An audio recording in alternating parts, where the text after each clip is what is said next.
Ihtiram.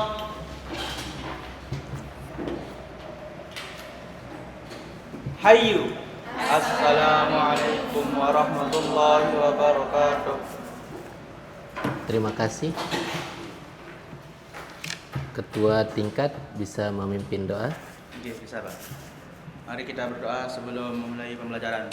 Bismillahirrahmanirrahim. Allahumma inna nas'aluka bika an tusalli wa tusallim ala sayyidina Muhammad wa ala sayyidil anbiya'i wal mursalin Wa ala alihi wa sahbihi ajma'in. wa an tu'ammira nahdatal watani wa nahdatal banati bi furu'ihima ila yaumiddin wa an tansurana wa taftaha alaina wa tarzuqana wa tahfazana wa taghfir lana.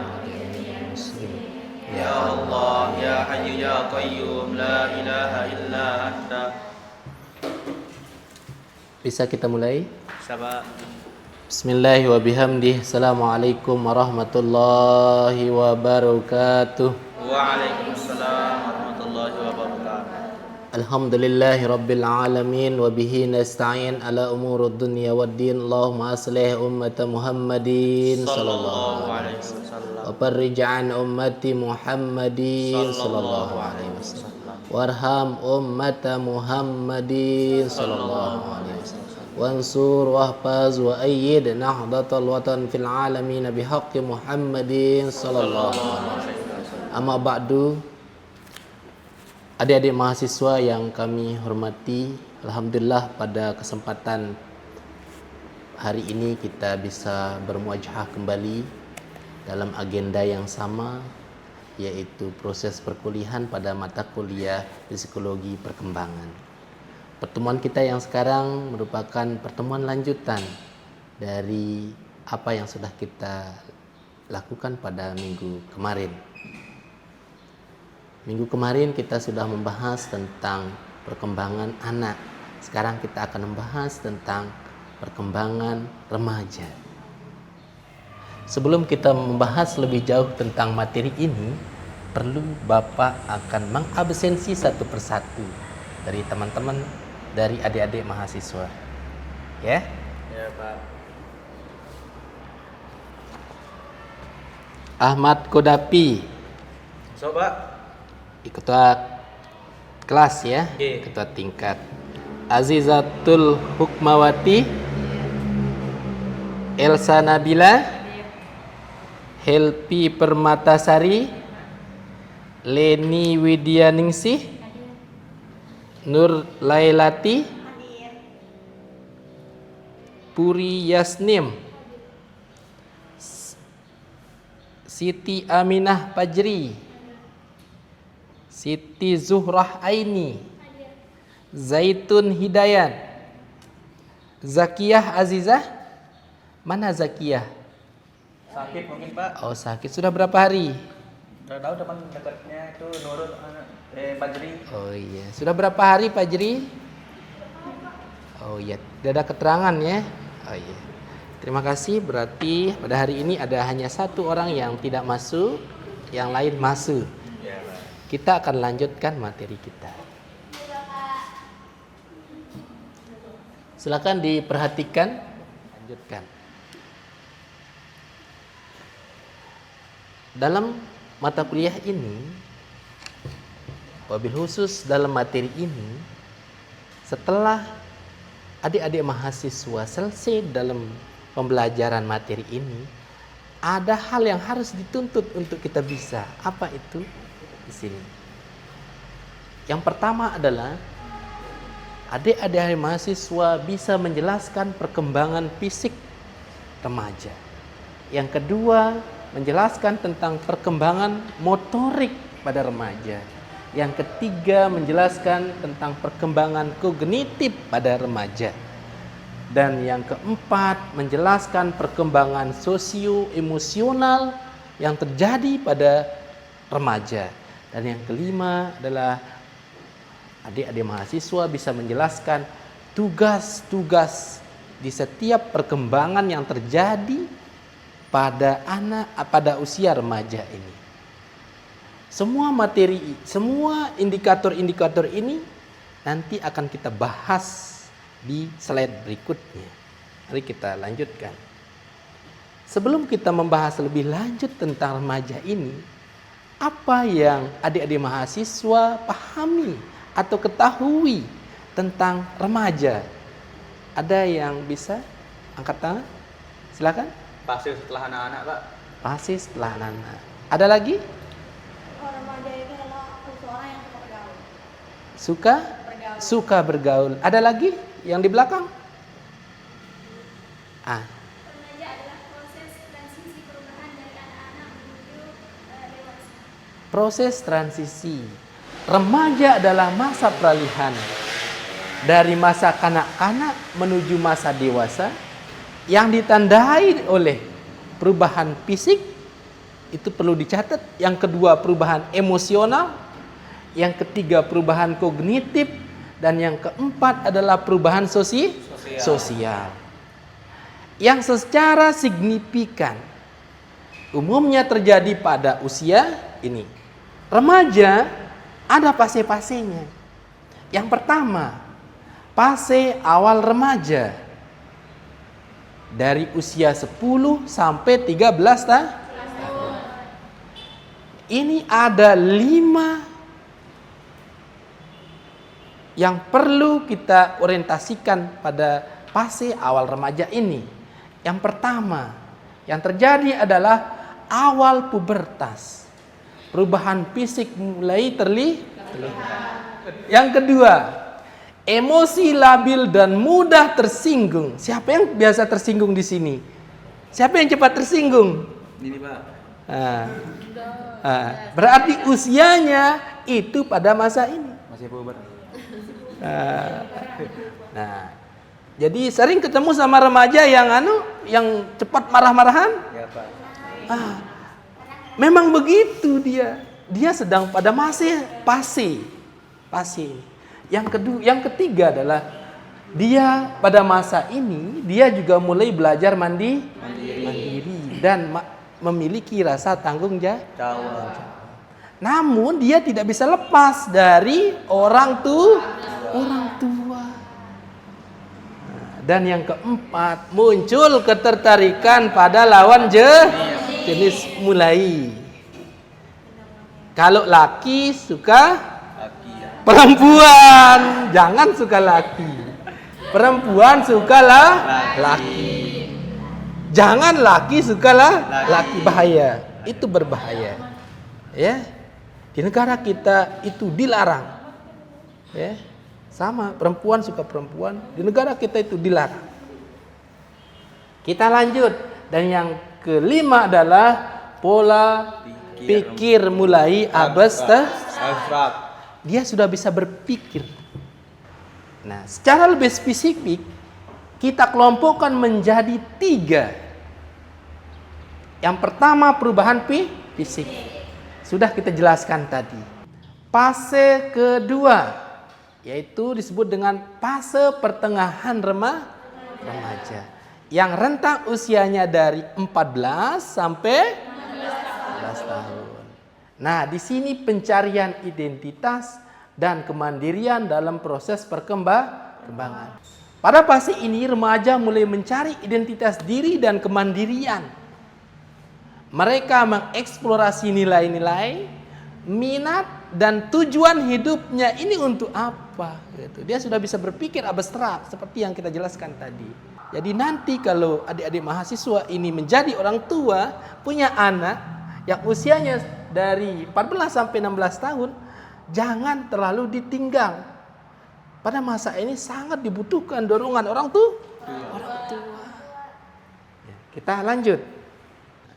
Dijelaskan di situ pada fase remaja akhir adalah periode penting ketika individu mulai mengembangkan identitas dan tanggung jawab. Mereka mendapatkan keterampilan hidup yang dibutuhkan untuk mandiri, menghadapi tantangan baru dan menyiapkan diri untuk masa depan yang lebih dewasa. Nah, di sini sudah kelihatan, oh saya bisa melukis. Oh, saya akan tekuni lukisan. Oh, saya bisa keterampilannya di editing video. Maka lebih orientasi ke IT. Gitu. Itu atau desain grafis. Lanjut. Nah, di samping itu pada fase remaja akhir ini sama seperti yang pertama tadi, kita kelompokkan menjadi 5. Yang pertama, identitas diri jelas dan stabil. Berbeda dengan pada masa remaja awal. Di sini dia lebih jelas dan lebih stabil. Yang kedua, fokus pada masa depan dan karir. Nah, pernah pada masa ini, saya fokus masa depan. Itu untuk mewujudkan cita-cita calon pasangan misalnya. Fokus pada karir. Saya sebagai YouTuber misal. Atau saya sebagai guru ngaji misal. Fokus. Lanjut. Yang ketiga adalah kemampuan berpikir abstrak dan logis serta matang. Itu dia sudah bisa berpikir sebab akibat. Kalau saya kerjakan ini loh dampaknya, ini loh manfaatnya. Dia sudah bisa berpikir itu, ya. Dan yang keempat adalah hubungan sosial dan keluarga lebih seimbang, bisa saling menghargai, saling menyayangi, saling memperhatikan, gitu. Dan peduli kepada sesama. Yang kelima, mulai membangun relasi dewasa yang sehat. Relasi, hubungan. Masih ingat pelajaran dulu? Belajar dan pembelajaran? Relasi itu sangat diperlukan. Seperti salah satu keterampilan yang harus dimiliki jika ingin bersaing di abad 21 adalah apa? Membangun relasi. Di situ disebutkan kolaborasi. Perlu kita uraikan satu persatu. Kita mulai dari perkembangan fisik remaja. Seperti yang sudah kita jelaskan tadi juga, pada masa remaja ini pertumbuhannya sangat pesat. Mulai dari tinggi, berat badan, dan juga ada perubahan hormon. Disebut dengan pubertas. Lanjut. Nah, yang kedua, perkembangan motoriknya bagaimana? Nah, koordinasi dan kekuatan fisik juga meningkat. Yang kedua adalah remaja laki-laki lebih aktif secara fisik dibandingkan dengan perempuan. Yang ketiga adalah perbaikan dan kemampuan motorik halus sudah mulai terbentuk di sini. Lanjut. Nah, bagaimana perkembangan kognitif dan intelektualnya pada masa remaja? Nah, dibaca di atas. Perkembangan kognitif atau intelektual pada remaja ditandai dengan kemampuan berpikir abstrak, logis, kritis yang seringkali dikaitkan dengan tahap operasional formal. Oleh siapa? Jean Piaget. Ini sudah ada di mata kuliah apa? Belajar dan pembelajaran. Ini juga ada di psikologi pendidikan. Lanjut. Nah, yang ketiga adalah perkembangan bahasanya bagaimana? Perkembangan bahasa pada remaja ditandai dengan penguasaan apa? Kosakata yang semakin luas dan kemampuan memahami bahasa dalam berbagai konteks. Ya. Yang pertama adalah kosakatanya bertambah pesat. Yang kedua, mampu berargumentasi dan berdiskusi, menggunakan bahasa gaul sudah di sini. Yang ketiga, yang keempat, memahami sarkasme dan humor yang kompleks. Mulai bisa humor di sini, paham dia. Selanjutnya, perkembangan sosio-emosional remaja bagaimana? Perkembangan sosio-emosional remaja adalah perubahan yang terjadi pada diri remaja terkait kemampuan mereka mengelola atau berinteraksi dengan orang lain, mengelola emosi dan membentuk identitas diri. Tugas-tugas di setiap perkembangan remaja itu kita kelompokkan menjadi 3. Pertama, penerimaan diri dan perubahan fisik. Apa maksudnya? Remaja perlu belajar menerima dan menghargai perubahan fisik yang terjadi dalam tubuh mereka. Seperti apa? Seperti pertumbuhan tinggi badan, bentuk tubuh, ciri seksual yang sekunder, penerimaan diri yang positif, membantu membangun kepercayaan diri dan mengurangi risiko gangguan citra tubuh. Jadi pada masa ini sudah mulai sadar. Oh, saya adalah perempuan. Itu. Saya memiliki ciri-ciri seperti ini. Dia mulai sadar. Gitu ya. Jangan saya harus seperti yang laki gitu. Berotot dan lain sebagainya. Yang kedua, penguatan hubungan sosial dan nilai hidup. Nah, pada masa remaja, hubungan sosial menjadi sangat penting. Mereka mulai menjalin persahabatan yang lebih erat, membangun hubungan yang lebih sehat dengan keluarga, guru, teman. Di waktu yang sama juga remaja mulai membentuk sistem nilai, norma, moral sebagai dasar dalam menentukan sikap hidupnya. Nah, dan yang ketiga adalah menentukan arah masa depan dan identitas diri. Dari 3 fase yang tadi kita akan bandingkan. Yang pertama, remaja awal, aspek fisik. Di situ ada pubertas. Remaja tengah mulai stabil, remaja akhir mendekati dewasa. Bagaimana emosinya? Remaja awal dia labil, remaja tengah dia masih dalam proses pencarian jati diri. Remaja akhir bagaimana? Sudah stabil. Sosialnya bagaimana? Remaja awal mulai masih ikut-ikut teman. Remaja tengah pengaruh kuat temannya. Dan remaja akhir itu sudah miliki relasi. Bagaimana kognitifnya? Remaja awal sudah baru mulai abstrak. Remaja tengah sudah logis kritis. Dan remaja akhir sudah matang. Sebelum kita bersepakat terkait materi kita, mari kita berdiskusi terkait apa yang sudah Bapak sampaikan. Ada hal yang perlu dipertanyakan atau belum dipahami. Kami buka sesi diskusi. Silakan. Pak, gimana? Kita kan rentang usia remaja itu dari umur 10 sampai umur 21 tahun. Nah, gimana yang udah umur 25 tapi kelakuannya seperti anak-anak? Apakah itu bisa disebut dewasa atau remaja? Baik, pertanyaan yang luar biasa. Teori Maslow mengatakan jika tidak terpenuhinya kebutuhan pada satu fase di dalam perkembangannya, maka perkembangan berikutnya akan terhambat. Jadi kita berkesimpulan, jika terjadi seperti itu antara usianya dengan perilakunya itu tidak sejalan, maka ada hal yang harus ditinjau dalam proses perkembangannya. Itu ada hal di situ yang harus ditinjau yang tidak terpenuhi.